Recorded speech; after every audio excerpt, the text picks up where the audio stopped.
मतदान का सबसे बड़ा महत्व होता है। कहते हैं कि लोकतंत्र को मजबूत करने में एक एक वोट की अपनी अहमियत होती है।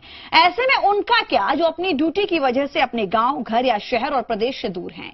ऐसे सर्विस वोटरों के मतदान की कीमत को चुनाव आयोग ने खास महत्व दिया और इस बार उनकी वोटिंग के लिए की गई है खास व्यवस्था। अगर आप हैं सर्विस वोटर तो ये खबर आपके लिए बेहद महत्वपूर्ण है। चलिए आपको बताते हैं कि लोकतंत्र के महापर्व में आप कैसे डाल पाएंगे अपना वोट। अब कोई नहीं रह जाएगा वोटिंग से महरूम। चुनाव आयोग ने की खास तैयारी। सरहद पर मुस्तैद जवान भी करेंगे वोट।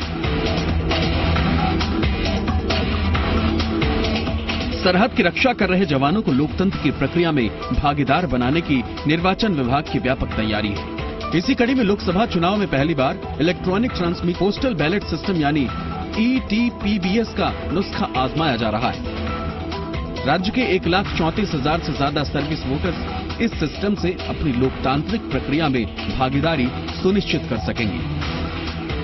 सीमाओं की सुरक्षा में लगे जवानों के सामने ये कठिनाई होती थी कि वो नहीं कर सकते थे जहां उनका मतदाता सूची में नाम है।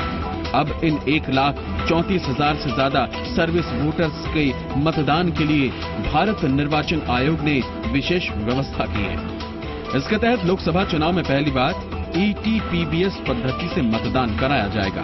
हालांकि इससे पहले प्रदेश में हुए पिछले विधानसभा चुनाव और 2 सीटों पर हुए लोकसभा के उपचुनाव में ये पद्धति काम में ली जा चुकी है। पिछले चुनाव के समय यहाँ तक कि उसके पहले जब हमारे यहाँ बाई इलेक्शन हुए थे उस समय नई व्यवस्था ETPBS की लागू की थी। राज्य में वर्तमान में लगभग 1,34,000 सर्विस वोटर्स रजिस्टर्ड हैं और सभी को मतपत्र, डाक मतपत्र ETPBS के माध्यम से यानी electronically transmitted postal ballot paper के माध्यम से मतपत्र भेजे जाएंगे। राज्य निर्वाचन विभाग नामांकन प्रक्रिया पूरी होने के साथ ही डिजिटल रूप से तैयार मतपत्रों को ऑनलाइन संबंधित अधिकारियों के ऑफिस में भेजेगा, जहां से वह मतगणना शुरू होने से पहले तक अपना मत डाक के माध्यम से भेज सकेंगे। उनके पोस्टल बैलेट में बंद मत जल्दी पहुंचे, ये भी सुनिश्चित किया गया है। नाम वापसी की अंतिम तिथि के बाद से ही डाउनलोडिंग और अन्य प्रक्रिया शुरू होंगी।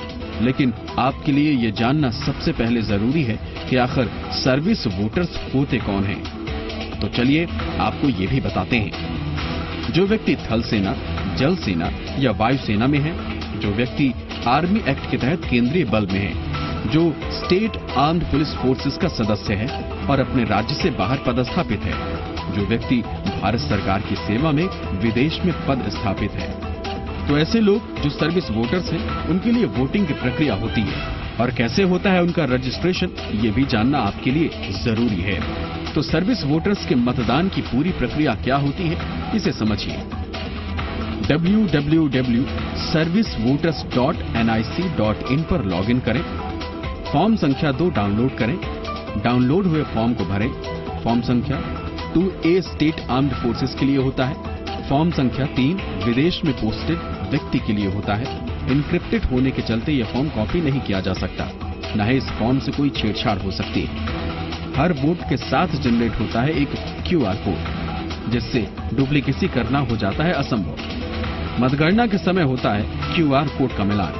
डुप्लीकेसी पाए जाने पर वोट रद्द हो जाता है। सर्विस वोटर की पत्नी के लिए भी ये प्रक्रिया होती है। तो ये होती है सर्विस वोटर्स के मतदान की पूरी प्रक्रिया। दरअसल किसी भी लोकतंत्र में एक एक वोट की अपनी अहमियत होती है। यही वजह है कि ड्यूटी पर मुस्तैद कोई भी शख्स मताधिकार से महरूम न रह जाए, इसलिए ये पूरी प्रक्रिया बनाई गई है। और कमीशन की डायरेक्शन है कि नामांकन प्रक्रिया समाप्त होने के तुरंत पश्चात 24 घंटे के अंदर ये उनको इलेक्ट्रॉनिकली भेजे जाने हैं। इसके लिए मतपत्रों का मुद्रण नहीं होगा, बल्कि ऑनलाइन जो फाइनल कैंडिडेट्स की लिस्ट बनेगी उसका बैलेट पेपर डिजिटली तैयार किया जाएगा। तो साफ है कि कोई भी वोटर वोटिंग से वंचित न होने पाए, इस मकसद के साथ भारत निर्वाचन आयोग और निर्वाचन विभाग इस व्यापक अभियान में लगा हुआ है।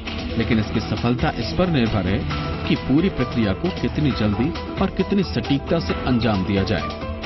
सरहद पर देश की रक्षा करने वाले जवान भी लोकतंत्र के इस त्योहार में शामिल हो सके, इसके लिए पहली बार लोकसभा चुनाव में ईटीपीबीएस प्रणाली के जरिए मतदान किया जाएगा।